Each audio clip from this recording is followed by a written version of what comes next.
Esta parte tiene por objetivo introducir el contexto que nos trae a esta escuela de invierno con el tema de fondo sobre el retorno a clases como continuo, en un sentido de que volvimos a clases en marzo, pero ahora volvimos de nuevo a clases presenciales en agosto después de 3 semanas de vacaciones de invierno, como todos sabemos, una más de la que todos los papás y mamás y cuidadores pensaban que iban a tener, por las razones, ¿cierto?, de salud pública de las cuales fuimos informados. El retorno no ha sido fácil en nuestro país y en muchos países de América Latina, a diferencia de otros países del mundo, tuvimos una educación remota larga, bastante larga, y además desigual en su longitud. Los establecimientos de colegios privados volvieron antes y de manera más gradual y en burbujas, o sea, en células. Los establecimientos municipales y del SLEP, muchos de ellos tuvieron un retorno más bien abrupto y desde marzo o desde noviembre, diciembre del año pasado. Y eso ha traído algunos temas que no son menores. Sí. Y que tienen que ver con de qué manera se ha vivido esta crisis. Seguimos en crisis, solo que ahora estamos en una presencialidad rara, con mascarillas, distinta. Desde nuestro centro hicimos algunos estudios, investigaciones con la línea, por ejemplo, de prácticas de inclusión en el aula, que dirigía Dominique Mange, que hoy dirige Leonor Conejeros. Y sabemos, por ejemplo, que las experiencias para los profesores y profesoras fue difícil y que esa dificultad no fue homogénea en la población de docentes, que fue más difícil o más estresante para profesoras mujeres, para profesoras y profesores más jóvenes, es decir, con menos años de experiencia docente, y también para aquellos profes que trabajan en contextos de mayor IVE, es decir, mayor vulnerabilidad socioeconómica. Eso lo supimos desde un estudio que hicimos en conjunto con el CIAE, por ejemplo, con más de 2.000 profesores. Un análisis de diseños mixtos que luego hicimos nos permitió identificar que incluso también para los profes mayores, varones, ha sido como moralmente también muy complicado, porque se ponen en juego esta idea de que los aprendizajes y qué vamos a hacer respecto de todo lo perdido. Sabemos hoy día que además tenemos un tema importante por primera vez desde muchos años de baja asistencia. Chile, todos sabemos que tiene un alto nivel de cobertura, ¿cierto?, de matrícula. Conversamos con Loshni, le explicaba nuestro sistema de voucher, que es parte de los problemas del paradigma que hay que cambiar y que exige matrícula y asistencia, y eso ha significado que, a diferencia de muchos otros países en América Latina, Chile siempre había tenido altas tasas de asistencia, y hoy día, como nos va a contar Romina, eso no es así, está bajando. Y entonces, claro, es como un nuevo escenario al cual tenemos que preocuparnos. Junto con el área de comunicaciones del centro, generamos algunas experiencias de poder contar la experiencia y el sentir de los profes y los estudiantes. Vamos a invitar ahora a Loshni a poder contarnos la experiencia de investigación que ellos también vivieron en Australia, en condiciones parecidas. Nosotros tuvimos una crisis social entre medio, seguimos en crisis social, ¿cierto? El 4 de septiembre se viene un evento absolutamente importante para el país. Lo cierto es que en Australia también han vivido crisis medioambientales fuertes, entonces alto nivel de inundaciones, alto nivel de endeudamiento. Los profesores, muchos de ellos también nos contaba que se fueron en huelga porque los precios de todo están muy caros, y entonces el mundo está cambiando. Para poder iniciar entonces algunas de las reflexiones más específicas a las que queremos invitarlos, la superintendente nos contó, ¿cierto?, de este documento que se llama Retorno a clase, algunas recomendaciones. Ese documento fue elaborado a partir del trabajo con ustedes, las comunidades educativas con las que más colaboramos, a partir de la investigación que habíamos hecho respecto a algunas experiencias como de buenas prácticas apoyando a los equipos directivos, los equipos de convivencia, unidades de técnica pedagógica, apoyando a las escuelas y a los profes para que pudiesen generar experiencias de mayor bienestar para los estudiantes en contexto de pandemia, y eso nos hizo poder proponer este documento sobre el cual vamos a hacer un taller hoy día después del café. El taller de hoy día va a abordar una manera como más práctica de poder abordar esto.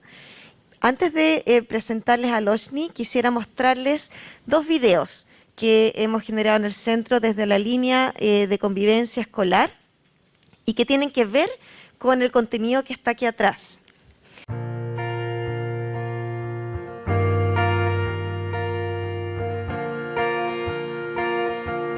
Hemos visto en las últimas semanas hechos de violencia sumamente graves en las escuelas, y eso nos ha llevado a pensar respecto de la inclusión de los niños, niñas y jóvenes en la generalidad de los espacios públicos. Nos ha llevado a reflexionar sobre cómo las ciudades y los espacios también del país están diseñados por adultos, incluida la escuela. Tenemos el mobiliario, la infraestructura, los horarios, las rutinas, los contenidos, los procesos de toma de decisiones escasamente consideran la participación y el diseño por parte de los niños, niñas y jóvenes, de modo que puede generarse un desencuentro con las formas institucionales, en que ya no hace sentido la escuela tal como la hemos conocido hasta ahora. Eso es por una parte, y por otra parte es necesario también entender nuevas dinámicas relacionales entre pares, en donde los temas de popularidad, por ejemplo, empiezan a ser muy importantes entre ellos, y la popularidad se disputa. Entonces hay que estar muy atentos a los temas y a las formas respecto a los cuales los niños, niñas y jóvenes se relacionan, y cuáles son aquellos temas que motivan sus disputas. La consideración de los niños, niñas y jóvenes en el diseño de la escuela. Eso es muy importante para que sea una escuela pertinente, relevante y significativa para ellos, para que tengan un sentido de pertenencia, quieran cuidar su escuela y tengan también un sentido de tejido social con sus compañeros y sus profesores y profesoras.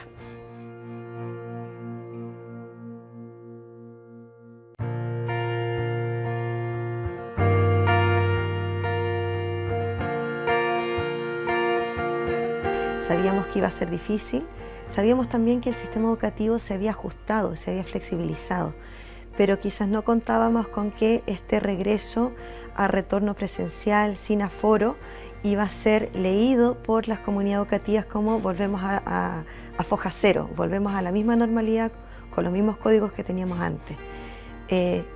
Personalmente pienso que el conflicto va por ahí, por volver a una normalidad que ya no existe.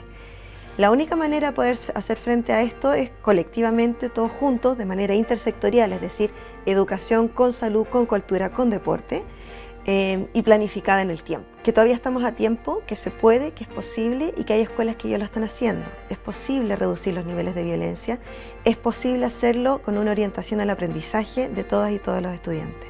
Nosotros en abril de este año, 2022, hemos publicado un policy brief, un documento de políticas para la inclusión que se llama Retorno presencial a clase, algunas recomendaciones para la política educativa. Los invito a leerlo. Además, entregamos recomendaciones a nivel de la política educativa, a nivel de sostenedores, para los equipos directivos, también para los profesores en su trabajo con los estudiantes. En ese mismo documento, al final, hay unos enlaces que llevan a recursos educativos, a herramientas concretas que los profesores pueden utilizar, que hemos ido desarrollando a lo largo de estos años, tanto en el centro como en el programa Apoyo a la Convivencia Escolar.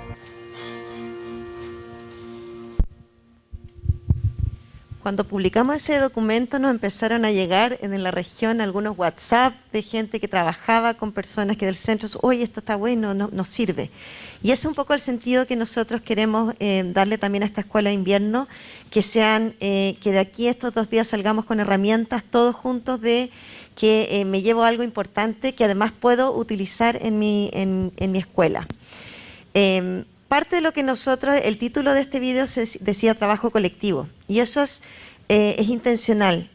Uno de los resultados que también confluyeron de manera transversal en las líneas de investigación que nosotros llegamos a cabo es que los profesores se sienten bastante solos, como enclaustrados dentro de esa sala de clases, con poca posibilidad de colaborar, y cuando la política llama a colaborar no sabemos muy bien cómo hacerlo.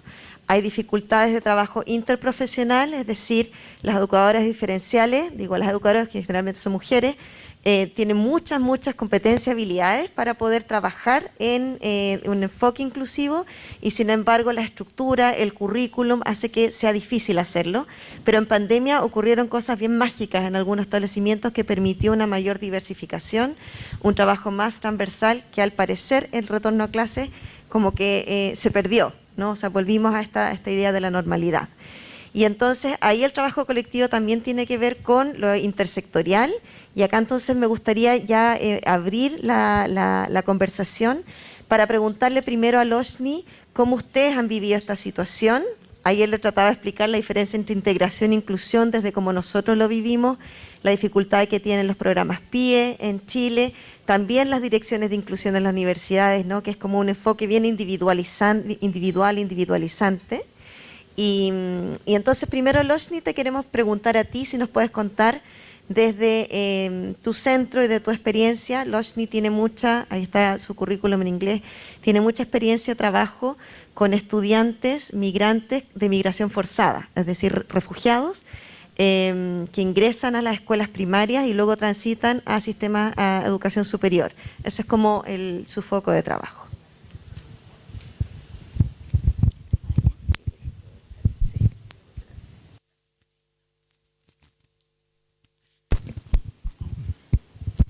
Buenos días. Thank you for inviting me to be here this morning. It's such a pleasure to be part of the winter school once again. Buenos días y muchas gracias por invitarme a estar con ustedes esta mañana. Es un placer poder estar en esta escuela de invierno una vez más. The pandemic has really changed education in Australia. What we have to think about is that there is no more the normal education. We have the new normal. So we have to rethink and we have to reimagine education for the future. La pandemia nos cambió el sistema educativo en Australia y ya no volvemos a la normalidad que conocíamos antes, sino a una nueva normalidad. Y creo que eso nos obliga a repensar y a redefinir, ¿cierto?, la educación justamente en este contexto. We're currently looking at the text by Donna Haraway calling Staying with the Trouble. This is not going away. So how do we think about education staying with the trouble?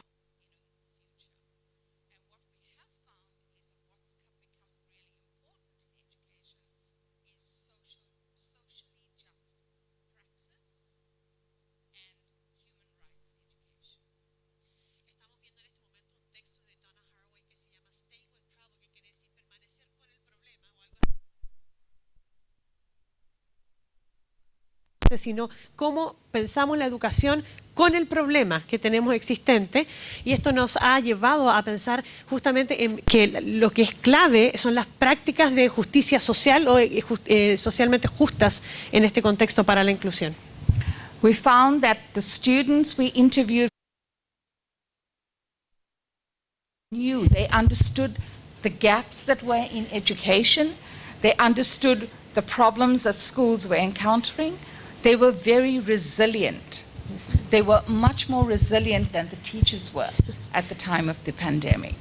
Cuando entrevistamos a los estudiantes nos dimos cuenta de que estaban muy conscientes del problema y estaban muy conscientes de que las brechas de desigualdad, por ejemplo, eran gigantes. Estaban conscientes de los problemas que tenían las escuelas, incluso, y notamos que había una alta resiliencia por parte de los estudiantes, incluso mayor que la de los profesores en este contexto de pandemia.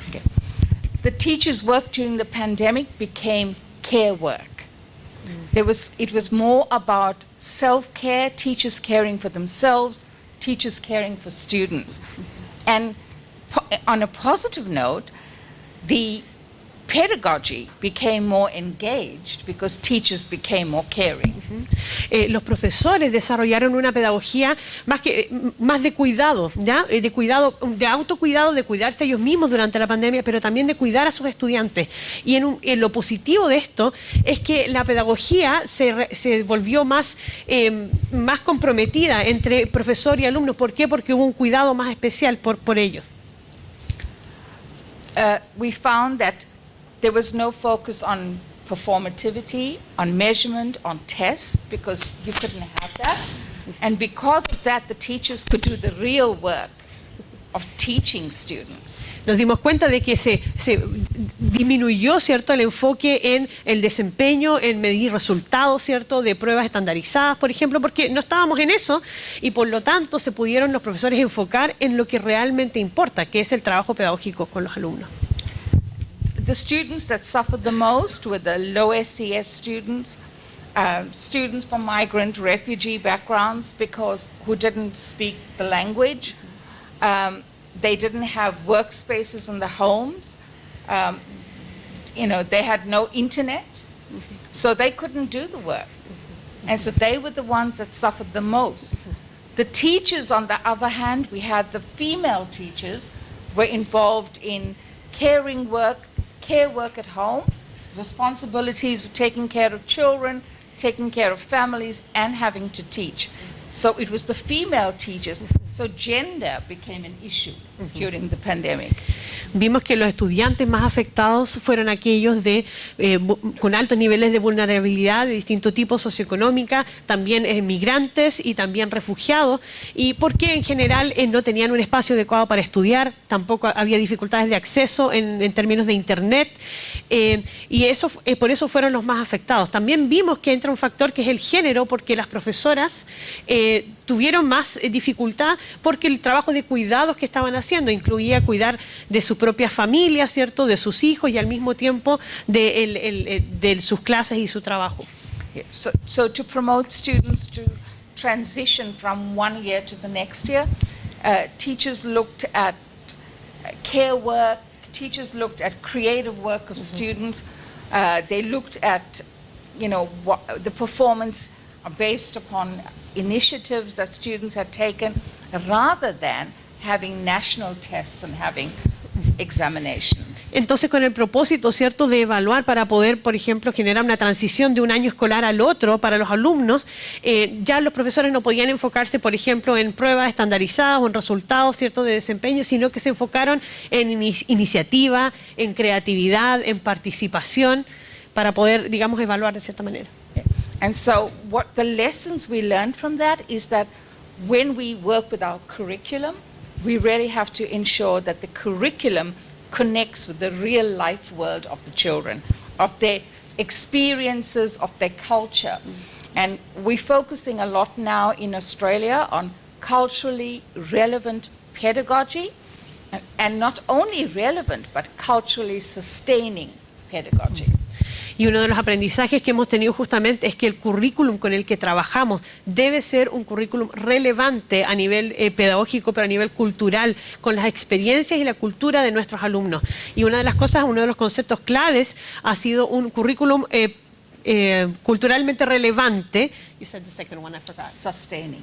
Y el otro es un currículum, sostenible, ¿ya? Culturalmente también. So it's not only about for the moment, it's about long term, for the future. How do we sustain that teaching of pedagogy? How do we become engaged? Teachers went on strike recently because their work has meant they have to work longer hours. To be more creative with students, it requires more thinking. but the salary hasn't gone up, the cost of living's gone up, they're unsupported. There's no support for teachers. The parents need the teachers. During the pandemic, the parents realized that teachers are very important. There's certain work that teachers do that the parents can't do, but they are not getting support from the system. Y bueno, decía, es importante que esto es algo a largo plazo, algo que debe sostenerse en el tiempo. Y en este momento los profesores están en un paro, una huelga, ¿cierto?, en Australia, justamente porque su trabajo, para poder ser creativos y para poder generar este aprendizaje relevante, ¿cierto?, han tenido que ocupar más tiempo, trabajar más horas, y sin embargo las compensaciones no han aumentado, ¿cierto?, sus salarios se mantienen igual, y el costo de vida ha aumentado además, y en la pandemia los padres se dieron cuenta de cuán necesarios eran los profesores, de que necesitamos a los profesores, ¿cierto?, en la vida de los alumnos. Y sin embargo no está el apoyo, no hay un apoyo suficiente para ellos, en tanto monetario, digamos, de salario, como en otros aspectos también, para desarrollar esto. And the biggest problem we have now, just a week before I came to Chile, is that lots of teachers are resigning from teaching. Teachers are leaving the workforce, they're looking at other jobs because it's not keeping up with the cost of living in life. And there's too many demands that have to be met. So first we had the public school go on strike, and then the private school teachers and the Catholic school teachers also joined, which means it's now a nationwide problem. Y uno de los problemas, justamente una semana antes de viajar a Chile, con el que vimos que estaba sucediendo, es que muchos profesores están renunciando. Hay una deserción de los profesores allá en Australia, justamente por estas razones. Porque lo que están recibiendo de compensación no es suficiente para ellos para mantenerse con el estilo de vida y el costo de vida actual. Y además las demandas y las exigencias son muy altas. Y esto comenzó en las escuelas públicas, luego se unieron las escuelas privadas y ahora está en las escuelas católicas también, lo que significa que esto se transforma en un problema a nivel nacional, transversal. What the pandemic has also shown us away from that is that teachers have to work closer together, collaboratively, because they were learning from each other and in terms of how to work with students. And because of the remote learning context, it's not enough to just do face-to-face teaching. We have to mix the media and the digital media into the teaching, and we have to balance that. Los profesores están viendo la necesidad, ¿cierto?, de trabajar de manera colaborativa. Han tenido que trabajar colaborativamente porque van aprendiendo el uno del otro en estos desafíos. Además se han dado cuenta que no solamente podemos volver, ¿cierto?, a la clase presencial, ¿cierto?, cara a cara, en persona, sino que debemos ya incorporar otros elementos debido a todo el aprendizaje remoto que hubo, elementos de medios, ¿cierto?, de multimedia, y cómo incorporamos eso a nuestras clases. What we also found that there were students who were invisible during the remote system. They didn't switch their camera on because they were embarrassed about their home environment, they were embarrassed about their space. So teachers have to also be like social workers. They have to be very careful about how they work with those students, and they have to think about how can they incorporate them into the lessons, how to make the sense of belonging and making them welcome into the school system. También nos dimos cuenta, identificamos que habían estudiantes que fueron invisibles durante todo el tiempo de educación online o remota, justamente porque muchos, por ejemplo, no querían encender sus cámaras porque estaban avergonzados de su entorno, de su casa, de las condiciones en las que vivían, y ha sido un desafío para los profesores el poder traerlos de vuelta, ¿cierto?, incluirlos en la clase, no solamente en términos de que estén, sino que se sientan parte, generar un sentido de pertenencia de ellos dentro, digamos, del mismo curso. Yeah. And then the language became very important in the way that teachers speak to students. The language has to be inclusive. It has to show emotion and care. So that became very, very important. So teachers have to be very careful about how they communicate. Olvidé mencionar, decía que en cierta medida los profesores también tomaron un rol como de trabajadores sociales durante la pandemia, de preocuparse por esos alumnos invisibles. Y menciona que el lenguaje también es un factor muy importante. Los profesores han tenido que ser muy cuidadosos en cómo ellos conversan, en cómo se refieren y cómo se comunican con los estudiantes, para que también poder fomentar así también la inclusión y buscar, digamos, los puntos de conexión entre ellos. Students also thought that working, when they were in lockdown, they missed meeting with their peers. So you have to think about how do you organize your classroom? How do you arrange your classroom so that students are socializing with each other, but learning off each other? How does group work become so important? And that teachers' questions should be higher order, problem questions. You know, not give me back the information. How do we deal with problems? How do we work? How do we solve together? That becomes really important.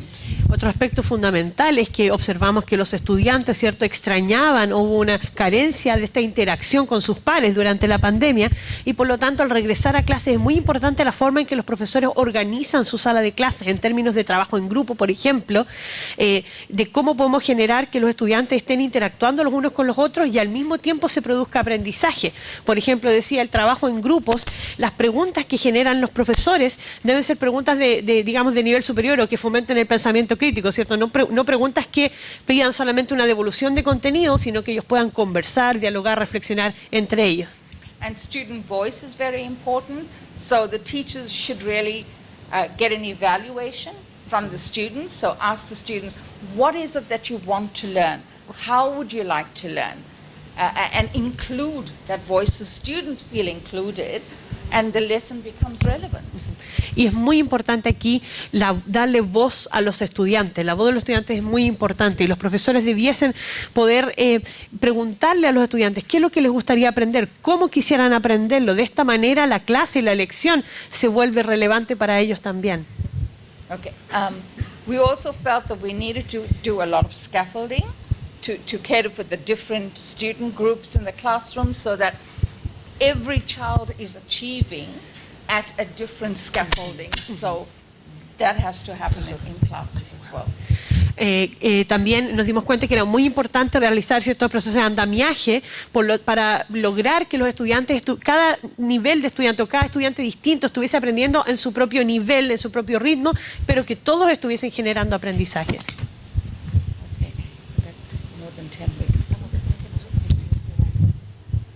Gracias. Muchas gracias.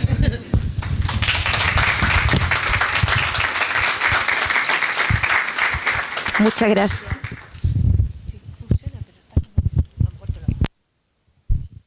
Parece que me lo apagaron. Ahí sí. Muchas gracias, Loshni. Gracias, Priscila. Esto nos lleva al tema de la participación estudiantil, no solamente respecto de cómo queremos arreglar los baños, ¿cierto?, sino respecto de cómo queremos aprender. Entonces, cuando hablamos de participación estudiantil, hablamos desde el currículum en aula diseñado e implementado hasta la participación en los dominios de infraestructura, jornada escolar completa, actividad extracurricular, etcétera. La pregunta que quiero hacer ahora a nuestra Seremi de Educación, Romina Maragaño, es, en función de la experiencia que ustedes han tenido este año, recordemos que además Romina es de esta casa de estudios, exalumna de la Escuela de Pedagogía y Educación Diferencial. Desde tu experiencia, ¿cómo o cuáles identifican ustedes que han sido formas, experiencias, situaciones en que se ha logrado una mejor promoción, ¿cierto?, de aprendizajes desde una perspectiva de bienestar colectivo y pensando o haciendo, expresando la voz de los estudiantes y generando mayor también audiencia para no solo escuchar sus voces, sino hacer algo con ellos?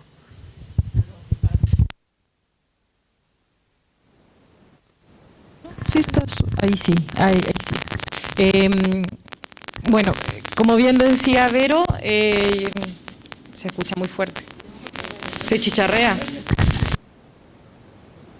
¿Lo? Este sí, ya, ahí sí. Bueno, yo soy profesora de educación diferencial de aquí, de esta casa de estudio. También, bueno, trabajé hartos años en el programa de integración escolar en escuelas en Quilpué y Valparaíso, entonces la experiencia de la realidad de las escuelas, de la sala de clase, es algo que está de manera transversal en las autoridades que hoy día estamos en educación, desde el ministro, pasando por el subsecretario, yo creo que todos los seremis que hemos asumido en la región venimos de la realidad de las escuelas. Y creo que eso igual es una experiencia que la ponemos a disposición de la discusión de la política pública y de dónde también se elabora la política pública en general. Y quizás como para contarles, la mayoría de ustedes han visto las orientaciones y lo que ha salido del ministerio en lo que es el retorno a la presencialidad. En una primera instancia salieron lo que son las orientaciones para hacer comunidad, que iba en la línea de poder flexibilizar los espacios de jornada escolar completa que hoy día la mayoría de los establecimientos se encuentran. Un poco respondiendo a las necesidades y a las urgencias que surgían en torno a los distintos problemas de convivencia escolar, el desgaste también que tenían los profesores y profesoras y las comunidades educativas completas también para dar respuesta. Y esta presencialidad o vuelta a la normalidad muy forzada que se da a comienzos del mes de marzo, en que es como si estos 2 años, inclusive estos 3 años, porque tenemos que considerar que el 2019 tampoco fue un año académico regular, tuvimos el estallido social que de alguna forma se instala también con un cuestionamiento profundo a la institucionalidad completa, del Estado hacia abajo, pasando por todos los espacios institucionales y por qué no también el cuestionamiento a la escuela como institucionalidad tradicional. Entonces, las orientaciones que se presentan a comienzo de año precisamente quieren responder a la urgencia de poder dar flexibilidad a los establecimientos para que de manera autónoma también puedan decidir cómo flexibilizan. Muchas veces pasa que la escuela espera la orientación muy dura que baje el ministerio en cuanto a esto es lo que se hace y de esta forma se tiene que hacer.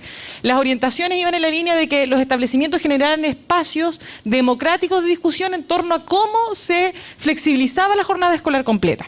Y esa flexibilidad podía ir desde el acorte a la jornada, que finalmente, terminado el primer semestre, a nivel regional teníamos 155 establecimientos que estaban con una modalidad de jornada escolar más corta, de 1.300 que son APP a nivel regional. Iba en la línea también de poder generar distintos espacios dentro de la jornada completa, algunos que no acortaron, distintos espacios ya sea de recesos cada 45 minutos, talleres que iban en la línea de poder generar espacios de conversación y discusión entre los estudiantes, talleres que respondían también a las motivaciones e intereses. Fue muy diverso cómo los establecimientos de manera democrática, validando un espacio que es el Consejo Escolar, donde están representados los distintos actores de la comunidad educativa, tomaron la decisión de cómo flexibilizar. Posterior a ello salió de mano del Ministerio la política que hoy día estamos implementando, que es la política de reactivación educativa integral Seamos Comunidad, que aborda las distintas urgencias que hoy día vemos en los establecimientos y en el sistema educativo desde distintos ejes. La política presenta 5 ejes, uno de los ejes es el bienestar socioemocional y convivencia escolar, que ahí precisamente uno de los dispositivos lo vamos a trabajar en conjunto con Inclusive y con la Universidad Católica, pero que va en la línea de ver y proyectar la convivencia escolar no como un espacio y un foco individual de los estudiantes, sino que un foco colectivo de la convivencia escolar. Y ahí eso también se marca dentro de la discusión en torno al cambio de paradigma. Hoy día el cambio de paradigma que yo les señalaba, que se está impulsando del Ministerio y que también eso va a seguir en discusión. Esperamos de aquí a final de año o comienzo del próximo tener un encuentro nacional de educación pública, que eso estén los distintos actores de un congreso de educación pública, me se olvidaba el concepto, es el Congreso de Educación Pública, donde estén los distintos actores del mundo de la educación, profesores, asistentes de la educación, y sin duda darle espacio a los estudiantes para que en torno a todos en conjunto podamos discutir cómo entendemos el cambio de paradigma, hacia dónde debe orientarse la educación pública. La política Seamos Comunidad tiene 5 ejes, me va a desorientar un poco. 5 ejes centrales: uno es bienestar y convivencia escolar, otro tiene que ver con la recuperación de aprendizaje integral, cuál es la prioridad y cómo hoy día priorizamos el currículum, cuáles son las habilidades que están a la base del currículum y que nos permiten posteriormente profundizar aprendizajes más específicos. Ahí el ejercicio también que invitamos a las comunidades educativas es que a partir del conocimiento de la realidad y del contexto particular que tienen los niños y niñas, se pueda realizar el ejercicio de la priorización. El currículum nacional es un currículum muy ambicioso que ni en condiciones normales de un año académico es difícil abordarlo en su totalidad, por lo tanto la invitación también, y es un poco el ejercicio que estamos haciendo con distintos profesores y profesoras, es poder ir haciendo esta priorización, poniendo como foco sobre todo los niveles de primero y a cuarto básico, todo lo que tiene que ver con lectoescritura y comunicación como un eje central, base, que se tiene que trabajar, y operatoria básica, matemática, porque vemos que la brecha que en estos 2 años se presenta es muy profunda, y por lo tanto tenemos que comenzar a consolidar este tipo de habilidades básicas, y eso también es un ejercicio que el profesor, en la autonomía también que tiene y el conocimiento de la realidad, puede realizarlo. El tercer eje tiene que ver con las trayectorias educativas y la permanencia. Como yo lo señalaba en las palabras de inicio, tenemos un desafío muy importante en torno no solamente a mantener los establecimientos abiertos, sino que también los estudiantes, garantizar y generar todas las condiciones para que los estudiantes asistan a las escuelas. Y ahí el factor que ha incidido en que los niños y niñas no están yendo son muchos. O sea, si uno ve la información, hay un elemento que tiene que ver con los niños y niñas más pequeños, todo lo que tiene que ver con las enfermedades respiratorias. De hecho, una de las medidas que se relacionó con extender las vacaciones de invierno era precisamente porque hay muchos problemas de enfermedades respiratorias que hace que los niños y niñas, por lo menos hasta segundo básico, no estén asistiendo a las escuelas. Y por otro lado, tenemos algunos de los factores que tienen que ver con que los niños de los terceros y cuartos medios, en el contexto de pandemia, están realizando labores o han asumido responsabilidades en sus hogares que van en la línea de ser una fuente de ingreso importante para la casa, o cumplir labores domésticas que les permita a los padres también ir a trabajar. Entonces, hoy día tenemos que el sistema educativo tiene que generar condiciones que permitan que los estudiantes garantizar las trayectorias educativas, que eso tiene que estar a la base, y que los estudiantes puedan asistir a la escuela, garantizar el derecho a la educación. Y ahí tenemos que generar dispositivos de retenciones, como tener a alguien contra su voluntad en el sistema. Yo creo que es de permanencia. Hoy día la escuela tiene que poner el foco en la permanencia, poner el foco en la lógica de asegurar la trayectoria educativa, no solamente ver el nivel que el estudiante lo curse, sino que ver toda su trayectoria educativa y cuáles son los factores que pueden interrumpir esas trayectorias, y poder generar condiciones para que eso no suceda. Y por eso también a nivel nacional se están generando no solamente capacitaciones a profesores de aula, profesores jefes, directivos, sino que también a nivel regional, a las direcciones provinciales, a las secretarías ministeriales, porque se tiene que generar el dispositivo completo, que mire de manera integral el sistema educativo y que garantice que si vamos a hablar de trayectoria, si vamos a hablar de permanencia, ese sea el foco, y trabajemos en conjunto en torno a ello. Y que no sea voluntad ni de un director que está en un establecimiento de turno o del profesor que tiene una sensibilidad especial, sino que sea una política de Estado.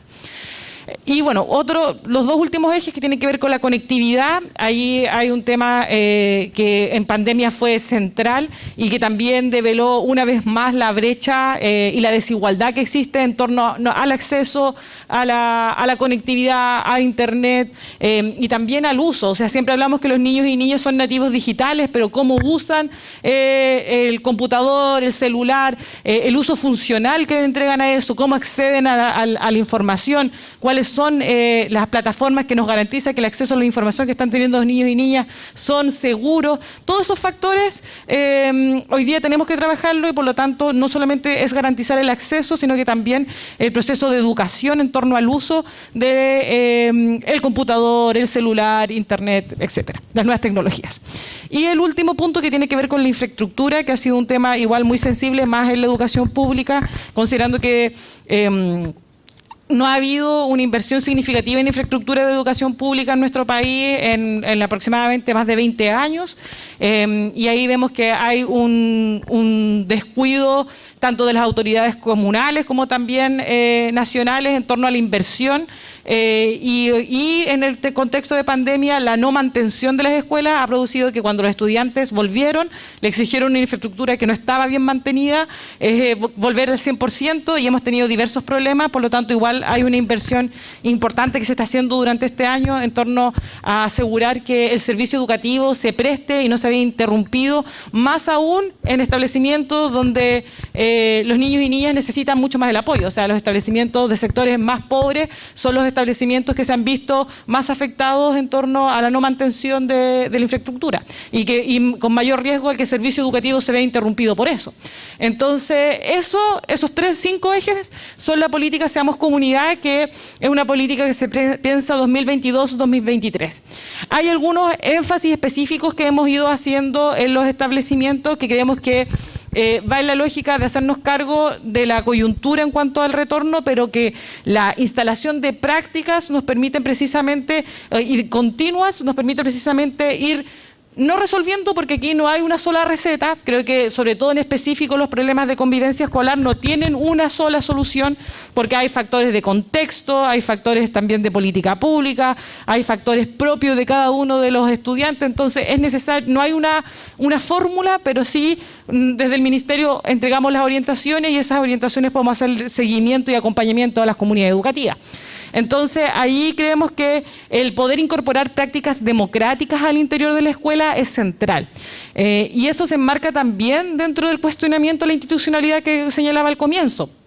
Si las escuelas hoy día se entienden bajo la misma lógica tradicional, o quieren volver a este espacio de confort que muchas veces se entendía una lógica tradicional, con un enfoque más punitivo, con una autoridad muy vertical al interior de la escuela, ese es un riesgo que hoy día, en el punto de inflexión que se encuentra el sistema educativo, puede suceder. Y de hecho lo hemos visto por diarios o por otros medios, en que la escuela quiere, o hay ciertas comunidades que quieren volver a rescatar esos elementos, porque es una zona de confort, es una zona en la que la escuela tradicionalmente se ha movido, pero que no responde, o por lo menos desde el Ministerio lo que vemos, no responde a las necesidades, a los intereses, a la motivación de los estudiantes del año 2021, con las diversas características, con las preocupaciones que hoy día tiene. Bien lo señalaba Mónica en el video, bueno, Macarena en el video, en cuanto a que hay otros elementos que hay que considerar.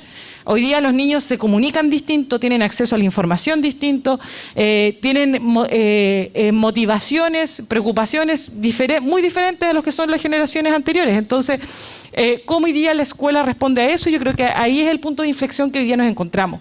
O generamos condiciones bajo un enfoque profundamente democrático en la escuela que nos permitan que no solamente las decisiones de cómo está limpio el baño, sino que van en las discusiones de cómo hoy día priorizo el currículum, cómo hoy día organizo y reorganizo mi jornada escolar completa con talleres y con acciones que sean de sentido para los estudiantes.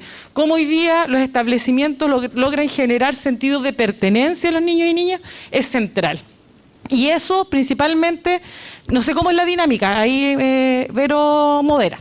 Y eso centralmente también se da en cómo hoy día los establecimientos logran revisar sus protocolos, revisar sus manuales de convivencia y ver cómo en conjunto, en diálogo, se pueden ir construyendo, se pueden ir haciendo ajustes a ellos. Como experiencia, y quizás ahí como respondiendo a la pregunta que señalaba Vero, como experiencia, no sé si exitosa, pero como experiencias que sí han generado avance en algunas escuelas, nos hemos encontrado con escuelas en las cuales las instancias de diálogo que de hecho se propusieron a comienzo de año, los han mantenido vigentes durante todo el semestre, y este segundo semestre ha generado también que los estudiantes busquen y ellos señalen cuáles son como los puntos de atención que creen, qué tipo de talleres, qué tipo de actividades, y eso ha hecho, si uno lo quiere ver así como directivamente, que los problemas inclusive de convivencia escolar cambien o se eliminen. Creo que allí hay distintas experiencias en las escuelas en el cual el foco y la democracia como lo han puesto como un elemento central, y creemos que por ahí va el tema para poder como responder de cierta forma o generar este sentido de pertenencia que los estudiantes hoy día están exigiendo a una institucionalidad que están como en el momento de poder cambiar, están en un momento de poder cuestionar sus prácticas. Ahí también el desafío es a nivel de directivos y a nivel de profesores también, en cuanto a cómo se van realizando e institucionalizando estos cambios que socialmente se están exigiendo. Eso por ahora, quizás vamos profundizando más. Bien. Muchísimas gracias. Romina, ¿se escucha? Sí.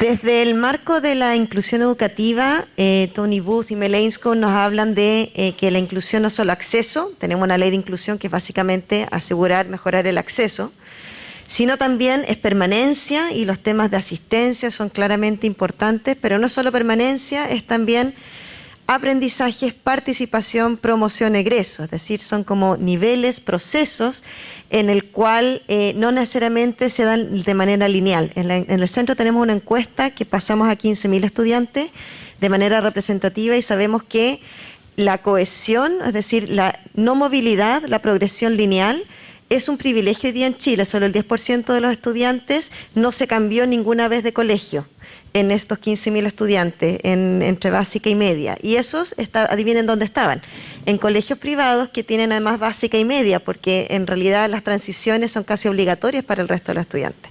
En ese marco, pensando en la inclusión como también acceso, permanencia, aprendizaje, participación, es que sabemos que tenemos un problema como gordo, por así decirlo, de participación y de autoridad. Ya lo dijo Katia Araujo y el equipo del NUMAP, ¿cierto? El Milenio Autoridad.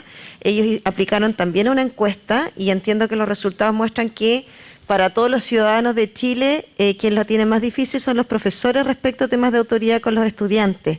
Y una de las profesiones que más conflictos ha tenido en los últimos años ha sido justamente el tema de los docentes, porque el marco de la ciudadanía juvenil también ha cambiado. En ese marco tenemos un sistema de aseguramiento de la calidad que todos conocemos, que genera una estructura donde también las escuelas se sienten altamente castigadas en función de un sistema de denuncias que todos conocemos. Y hemos conocido, ¿cierto?, esta perspectiva de derecho que la superintendencia busca propiciar. Entonces, Hugo, a ti como representante de la macrozona de la superintendencia, específicamente la unidad de denuncias, que además va variando en su nombre, ¿no? Te queremos hacer la misma pregunta. En la experiencia de ustedes, ¿cuáles son las experiencias que en la región de Valparaíso, cuáles son las formas, las situaciones, los modos a través de los cuales ustedes ven que se puede mejorar no solo la experiencia en convivencia, sino eso en función de los aprendizajes para todos los niños y niñas desde un foco de participación? ¿Se escucha? Ahí sí. Espera. Ya. Muy buenos días a todas y a todos, en primer lugar. Agradecer también la oportunidad de poder discutir y transmitir alguna experiencia. Comentarle a todas y todos los asistentes que cuando me hicieron esta invitación, efectivamente una de las primeras cosas que surgen de mí es identificarla desde las prácticas que uno ha ido conociendo en su quehacer profesional desde los mismos establecimientos. Yo siempre he valorado eso, lo que hacen la escuela, los jardines infantiles, los liceos, y cómo esas prácticas van impactando en los aprendizajes, pero específicamente cómo se van construyendo desde la participación. Y en este caso, en relación a la consulta, la participación de los estudiantes. Voy a hacer mi experiencia desde dos perspectivas. Una que tiene que ver más bien desde lo conceptual, que creo que son elementos basales necesarios para que podamos hablar de participación en la escuela, ¿ya? Y luego unas prácticas muy concretas a modo de ejemplo para efecto de poder concretizar estos elementos que voy a señalar. Elementos basales lo señaló la Seremi en su discurso, el paradigma. ¿Con qué paradigma nos enfrentamos en educación? Y hoy en día hay dos que son muy potentes, ¿ya? Que se vienen instalando desde hace un par de años, pero que hoy día están en discusión permanente y que tienen que ver con el enfoque de derecho humano y el enfoque de género. Y las escuelas tienen que reconocer ese enfoque de derecho para poder hacer todo su quehacer, tanto en la práctica, en la construcción de instrumentos, en el hacer las clases, etcétera. Porque si no reconocemos a los niños, niñas y adolescentes como sujetos de derecho, no va a haber participación. La participación es un elemento central en el enfoque de derecho y eso significa reconocer la voz de las y los estudiantes en la toma de decisión, en la construcción de prácticas, en la forma en que se quieren hacer las clases, en que no exista discriminación sexista, etcétera. ¿Ya? Por eso hoy día también está con bastante fuerza el enfoque de género, que significa también reconocer esta diversidad que hay en la escuela y cómo esta diversidad forma parte del quehacer estudiantil. Y eso es lo que yo rescato de las palabras que dijo la Seremi. Tenemos que tener este nuevo paradigma y es condición necesaria para la participación. Otro elemento que las escuelas conocen más desde su quehacer se llaman valores o sellos. ¿Ya?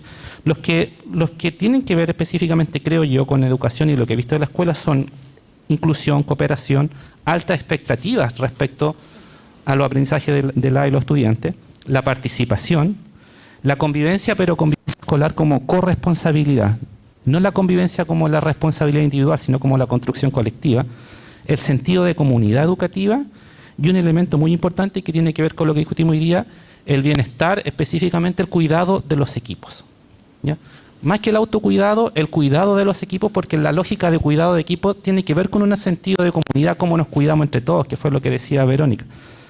Y otro elemento que obviamente nosotros estamos todos los días viéndolo es la normativa. Tiene que haber una norma que facilite la participación, tiene que haber una norma que le dé un sustento al resguardo de derechos. Desde ese punto de vista, ahí cobra relevancia la normativa educacional y el resguardo de los derechos. Entonces, desde el paradigma o enfoque, los valores y la normativa se construyen tres elementos que son necesarios para hablar de la participación estudiantil.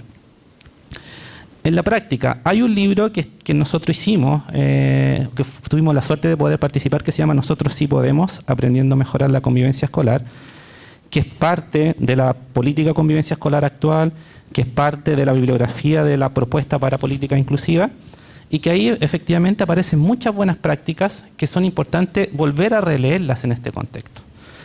Por ejemplo, desde la participación, hay algunos establecimientos que me tocaba conocer, me voy a tomar la libertad de nombrarlos, no sé si están o no presentes, pero yo siempre trato de promover lo que hace la escuela. Por ejemplo, en participación hay experiencias tan notables como los centros de estudiantes que se llaman gobiernos estudiantiles. Ya no operan bajo la lógica tradicional del presidente, el secretario, sino le dan otro nombre, el ministro del medio ambiente de la escuela, la ministra de género, el ministro de género, etcétera, y le van dando un rol más cívico, ¿ya? En donde los estudiantes tienen la posibilidad de discutir, de analizar y le dan los espacios para que estos centros de estudiantes se generen. Acá escuelas como eso hemos visto en la Escuela Salvador Allende, que es de Viña del Mar, Escuela Cardenal Caro, experiencias que he conocido, y una experiencia muy importante que se llaman consejos escolares ampliados. Por norma ustedes saben que hay que tener 4 consejos escolares al año. Las escuelas lo hacen para cumplir, pero no le dan el sentido que tiene el consejo escolar. Por ejemplo, el Liceo Tecnológico Villa Alemana, cuando hacía estos consejos escolares ampliados, ya en el año 2014 APP hacía, por ejemplo, jornadas para hablar de género con sus estudiantes, ¿ya? Y hablaban, y no eran 4 integrantes, eran 30 miembros de la comunidad educativa que participaban en estos espacios, que discutían y que, por ejemplo, llegaban a conclusiones tan básicas como ¿qué uniforme queremos utilizar en la escuela? No es un uniforme que impongan los adultos, sino un uniforme que se construye, por ejemplo, un uniforme desde la discusión en los consejos escolares y que se sancione y que genera adherencia. En la cooperación, por ejemplo, la importancia de involucrar a la familia en el proceso de participación, no solamente a los estudiantes. Escuela Claudio Gay de Los Andes, Escuela Especial Germina, que trabaja con niños autistas. Alguna cita muy específica que quiero señalar de esta, es que era cómo ellos logran involucrar a la familia y que no sea un mero receptor pasivo de información, ¿ya? Sino también lo involucran en el proceso pedagógico. Bueno, el contexto de pandemia permitió que los papás, mamás y adultos viéramos cómo trabajaban los profesores y nos pusiéramos en el lugar de ellos mucho, y viendo lo difícil que es. Pero esta escuela lo hicieron no en contexto virtual, lo hicieron en contexto presencial. Involucraban a la familia dentro del aula con un rol específico. Es complicado, digamos, verlo desde ese punto de vista, pero es posible hacerlo, ¿ya? En la escuela Claudio Gay, por ejemplo, decía, existía mucha resistencia de los profesores de sentirse evaluados, porque va a estar un papá dentro de la sala, o una mamá. Pero esto se planificó de tal forma que ese papá y esa mamá se transformó en un colaborador del quehacer pedagógico del profesor. Por ejemplo, entregaba el material. Por ejemplo, preparaba el material con la profesora. Entonces se daban cuenta de lo importante del trabajo que hace un profesor o profesora. Haré una pequeña cita nomás de este libro, de lo que dice la directora de la Escuela Especial Germina. Dice, no podemos plantear el discurso de inclusión si nuestras familias no están incluidas. Que a veces nos quedamos solamente con la mirada negativa de la familia y no reconocemos que en esa diversidad pueden aportar al clima escolar. Como por ejemplo una familia de un niño autista le dice a un profesor, ¿sabe qué? A mi hijo no le gusta que le hagan, no sé, que le tomen los lápices. Y ese conocimiento que es propia de la cultura familiar se lo transmiten a los profesores y ahí existe efectivamente una colaboración. O como en el colegio pueden los papás aprender de cómo le enseñan a un niño, por ejemplo, con autismo a dibujar, sin que se sienta incómodo, por ejemplo, con la textura de una témpera o con la textura de un lápiz, etc. Eso se van dando en elementos muy prácticos. Respecto al cuidado de equipo, la política de convivencia escolar habla de la ética del cuidado. Acá creo que es muy importante, si queremos que exista participación, dos elementos fundamentales. El cuidado de los docentes y asistentes de la educación. Tienen que sentirse cuidados y tienen que sentir que en su establecimiento le dan espacios también a ellos de participación. Porque si ellos no sienten eso, no van a generar espacios de participación con su estudiante. Lo mismo que sucede en violencia escolar, que lo dice Verónica en este libro, es que en la medida que los profesores se sientan bien, con un clima escolar adecuado, van a tener buena relación con los estudiantes. Viceversa, si los profesores no se sienten bien, existe más probabilidad de que esos estudiantes se sientan maltratados o no participen. Y ahí rescatar esa experiencia respecto de cuidados de equipo, de inclusión, dos escuelas en particulares, dos prácticas. Colegio Robles de Villa Alemana es un colegio que hace muchos años partió con el tema de la diversidad de género, específicamente la incorporación de estudiantes trans. Es una escuela que en aquel entonces hablar de estudiantes trans era un riesgo para muchos, no sabían cómo hacerlo, tenían miedo, existía mucha discriminación y este establecimiento se atrevió, por ejemplo, a sacar una cosa muy simple que hoy día está normado, que no existan baños por género. Que hoy día uno dice, bueno, eso está normado. Bueno, en esos años que yo conocí esta escuela, eso no existía. O sea, casi todos los niños que conocíamos, por lo menos de la provincia de Valparaíso, cuando llegaban apoderados diciendo mi niño es trans o mi niña es trans, ¿qué colegio me recomienda? Colegio Robles, porque tenía una práctica instalada. ¿Ya? Otra práctica que conocí también hace poco en la Escuela República de Ecuador de Viña, que ellos, por ejemplo, en septiembre, en vez de hacer, no sé, la típica ceremonia donde celebramos nuestros ritos nacionales, etcétera, decidieron ampliarlo e incorporar la mirada de los niños de Venezuela, de Haití, de Colombia. Entonces hacen una feria internacional donde cada estudiante tiene la posibilidad de hablar desde su cultura, cómo aporta esa cultura, qué ritos tienen, qué elementos son necesarios, y se celebra el 18 de septiembre, independiente que sea la chilena, pero le dan el espacio a esa familia y a esos estudiantes que también promuevan su cultura. Alta expectativas, tuve la posibilidad, importante de señalar, me invitaron hace un par de años a conocer una metodología basada en proyectos en Ovalle, en colegios municipales de Ovalle, cómo desde el DAEM generaron recursos y creyeron en sus estudiantes, donde los estudiantes, ya sean centros de estudiantes o grupos de estudiantes, presentaron proyectos. Cosas muy importantes porque esos proyectos lo hicieron apoyados por profesores, pero fueron proyectos que nacen de los mismos estudiantes. Como por ejemplo, habilitar un techo que había en un liceo, donde estaba botado, lleno de cachureos, y ellos lo transformaron en un espacio de comunidad, donde ahí se juntaban a conversar, a hacer guerras de freestyle, porque empezaron a instalar talleres, empezaron a pintarlos, y se apropiaron de un espacio que la escuela no lo tenía habilitado. Pero ahí se generó también una lógica de altas expectativas porque creyeron en los proyectos de los estudiantes, desde el sostenedor hasta el profesor que estuvo ahí con ellos, y pudieron instalar, ese es un pequeño ejemplo, digamos, habían otros de recuperar espacios con tema medioambiental. Entonces, por ejemplo, los neumáticos los llevaban a la escuela, los pintaban y ponían árboles, porque no había árboles, porque era puro cemento. Cosas así muy, muy específicas desde cómo se podía, a través de proyectos, generar, tener por un lado alta expectativa e involucrar a los estudiantes. El sentido de comunidad. Una experiencia muy bonita que conocí se llama el tipi, de la comuna de Quillota. El tipi es una carpa gigante, como la que conocen de los indios, ¿ya? La instalan en el patio y cada vez que se instala ese tipi es porque hay algo significativo y simbólico que van a realizar los integrantes de la comunidad educativa. Y en ese espacio tiene la lógica redonda. No es una lógica vertical, sino de círculo donde se sientan, donde conversan, donde comparten, y tiene un símbolo, un significado muy expectante para todos quienes forman parte de esa comunidad, porque en ese espacio se encuentran distintos miembros de la comunidad educativa, distintos estudiantes, dan lo mismo el curso, y son espacios de reflexión en algo tan simbólico como una carpa, que tiene todo un potencial dentro de la escuela. Y eso tiene que ver con el sentido, cómo tratan de impregnar en una cosa muy concreta lo que es comunidad. El interés superior del niño, que ya tiene que ver con el enfoque. Dos escuelas que conocí en Viña, La Parva y Villamonte. Por ejemplo, La Parva hace los recreos entretenidos, ¿ya?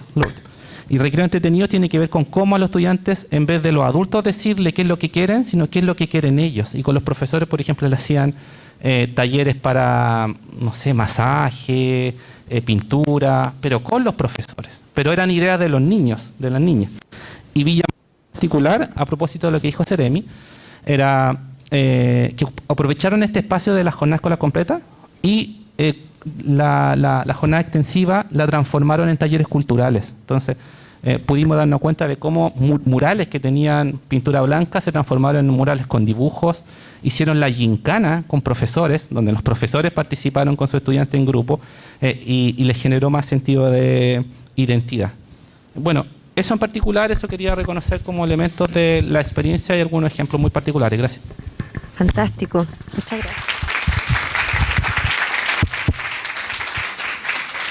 Como ven ustedes, son múltiples las experiencias. En la región hemos generado hartos aprendizajes. Ese libro, el último capítulo, habla de cómo avanzar desde un enfoque individual reactivo a uno colectivo, formativo, y la verdad que nos ha servido harto, por ejemplo, para una rúbrica autodiagnóstico que estamos diseñando para el programa territorial del Ministerio de Educación.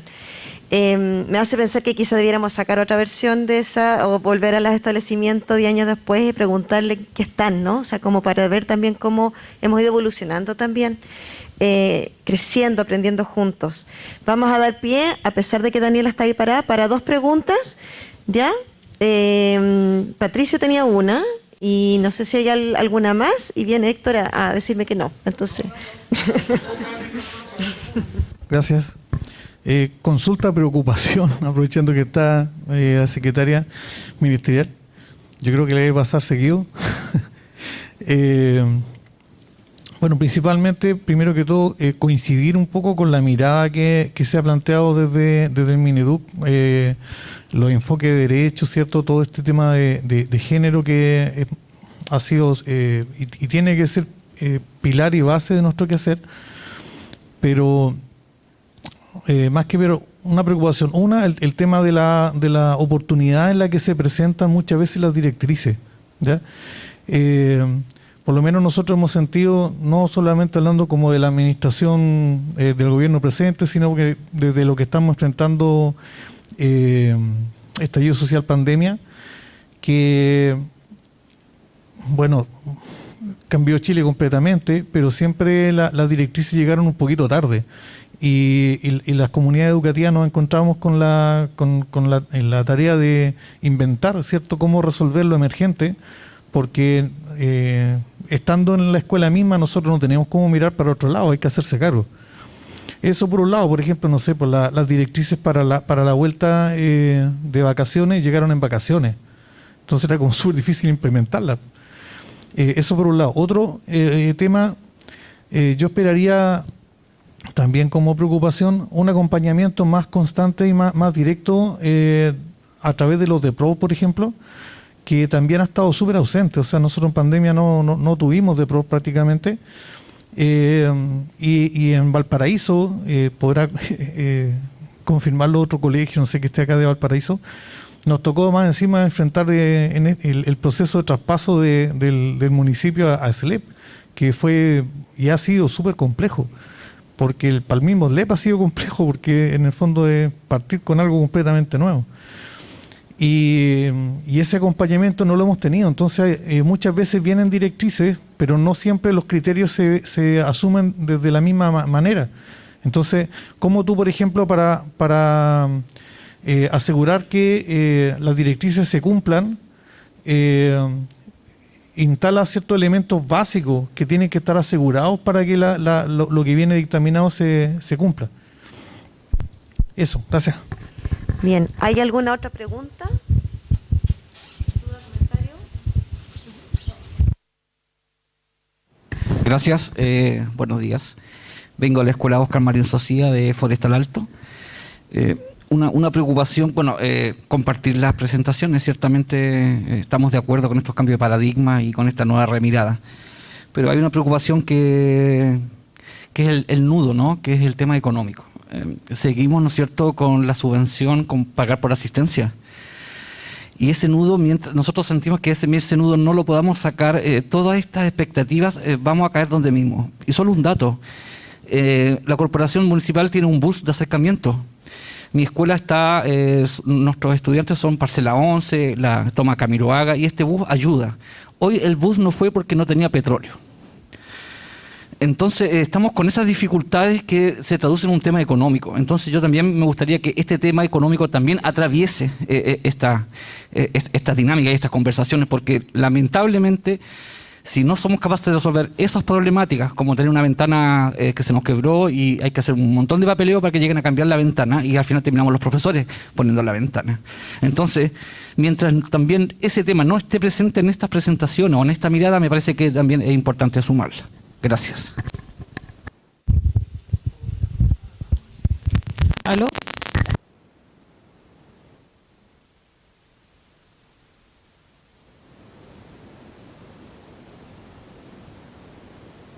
Sí, agradezco las preguntas. Yo creo que lo primero es, el tema de los tiempos, momentos para la entrega de orientaciones, efectivamente es algo que hay que ir ajustando. Nosotros ya como gobierno, y ahí lo hablo directamente, entramos desfasados en los tiempos de las escuelas. Entonces ahí yo creo que ese desfase se ha mantenido por lo menos el primer semestre. Estamos tratando de ir ajustando precisamente para que la orientación llegue de manera oportuna, las discusiones se puedan realizar efectivamente en las escuelas. Nos preocupa harto que los acuerdos que se generan en los espacios, por ejemplo, como el Consejo de Profesores, sean acuerdos que tengan una lógica resolutiva, no sea solamente se quede ahí como en el acuerdo y eso también pasa también por la discusión en torno a cómo incorporamos elementos de democracia en el interior de los establecimientos, y que no quede solamente en la declaratoria, sino que efectivamente lleguen a las escuelas. Un poco lo mismo que comentábamos con Seamos Comunidad. Es una política muy interesante, está diseñada y pensada precisamente para las necesidades que hay en los establecimientos, pero para que esa política efectivamente se trabaje y llegue a las escuelas, hay que hacer un ejercicio que va mucho más allá de simplemente decretar la política. Y creo que ahí, por decreto, más en los establecimientos, las cosas no suceden. Entonces creemos que ahí es importante la otra patita, que es el acompañamiento, no solamente que realiza los DEPROV, es un brazo bien articulado que tiene que estar ahí, a nivel también de superintendencia, a nivel de agencia de la calidad. Tenemos que esas instituciones que trabajan e intervienen en la escuela, tenemos que llegar con la misma mirada, con una mirada común, con un lenguaje común, con una visión de paradigma común, y creo que ese es el ejercicio que estamos haciendo. Nos vamos a demorar un poquito más, porque ese trabajo, y lo hablo desde la Secretaría Ministerial, ese trabajo que hoy día estamos presentando a las escuelas también es un trabajo interno institucional. Cómo hoy día se entiende la institucionalidad específicamente, por ejemplo, de la Secretaría Ministerial y el acompañamiento que hace a las escuelas, también es una discusión política. Y ese ejercicio es el que estamos haciendo con los trabajadores y trabajadoras en ese espacio. El mismo ejercicio que estamos haciendo con las escuelas, de presentar la política de Seamos Comunidad, de discutir en torno al cambio de paradigma, también lo tenemos que hacer al interior de nuestra institucionalidad. Porque no podemos decirle por ejemplo, a los supervisores, vayan a las escuelas, si no vamos a ir con el mismo lenguaje y el mismo foco. Entonces, por eso nos estamos demorando un poquito en eso, pero tenemos que asegurarnos de que todos entendamos lo mismo y que todos estemos parados en la misma lógica, precisamente para que no lleguemos con miradas distintas a las escuelas. No lleguemos todavía con un sentido de rendición de cuentas a las escuelas, cuando en realidad estamos tratando de que ese paradigma cambie.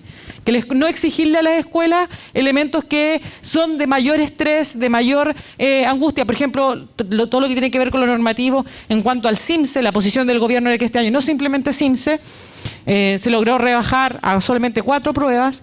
Por ejemplo, la evaluación docente, precisamente porque creemos que hoy día esos elementos no aportan a la dinámica de la escuela que hoy día y la realidad de la escuela que hoy día tiene.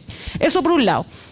En relación a lo que es el sistema de financiamiento, bueno, yo les voy a conversar brevemente, pero yo sé que están con un poco cuál es la prioridad y la agenda legislativa del gobierno.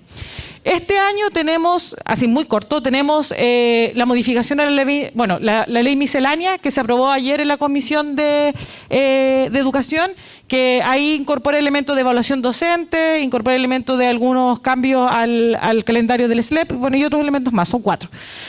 Viene lo que es la modificación a la ley de desmunicipalización, la 21.040. Nosotros somos partidarios, es un deber del Estado ofrecer un sistema educativo bajo la justicia educativa, o sea, bajo justicia social y educativa, y el Estado ha estado ausente de eso. O sea, la misma diversidad que hay de la administración municipal da cuenta de que el sistema hoy día no está funcionando.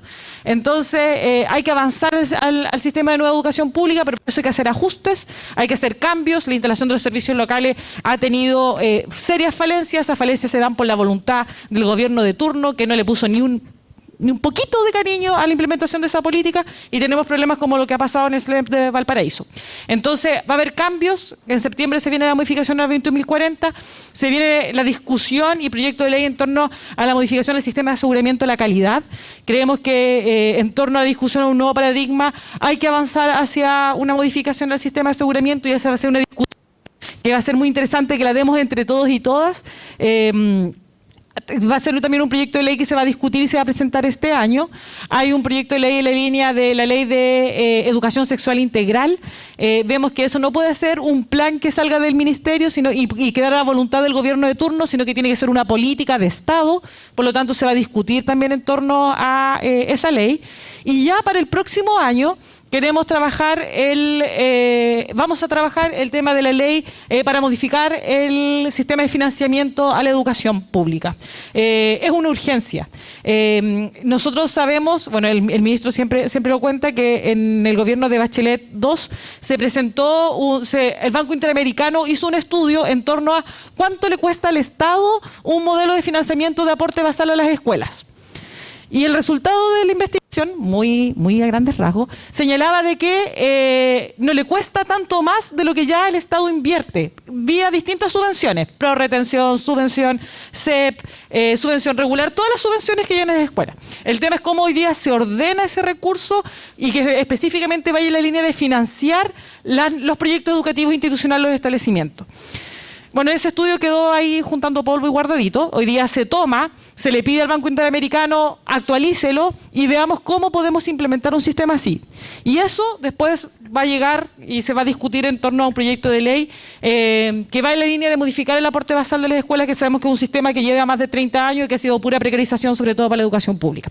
Esos elementos, muy a corto plazo, se están trabajando. Los distintos proyectos de ley tienen un periodo prelegislativo, que hay discusiones con colegios de profesores y con distintas actorías para ir también insumando. Por ejemplo, la modificación a la 21.040 la estamos trabajando con los municipios que van a ingresar al servicio local el próximo año. Aquí en la región de Valparaíso son 2 servicios locales, precisamente para recoger todas estas dudas, consultas, inquietudes, temores que hay en torno a este sistema que se instala. Entonces, todos los proyectos de ley tienen esta etapa prelegislativa que se ha estado discutiendo. Sería interesante también que, sobre todo para el tema de la discusión al sistema de aseguramiento de la calidad, podamos generar quizás una instancia que nos permita como discutirlo y conversarlo con un foco pedagógico, que creo que muchas veces eso queda lejos de la elaboración de la política pública. Eso, gracias.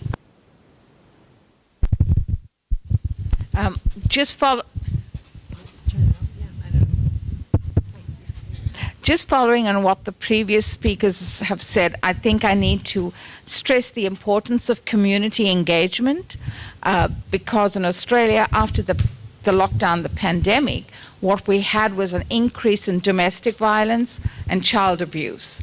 And now our teachers are doing professional development, which just adds to the teachers' work, and we have to now develop them professionally to work with domestic students coming from homes where there's domestic violence and where there's child abuse.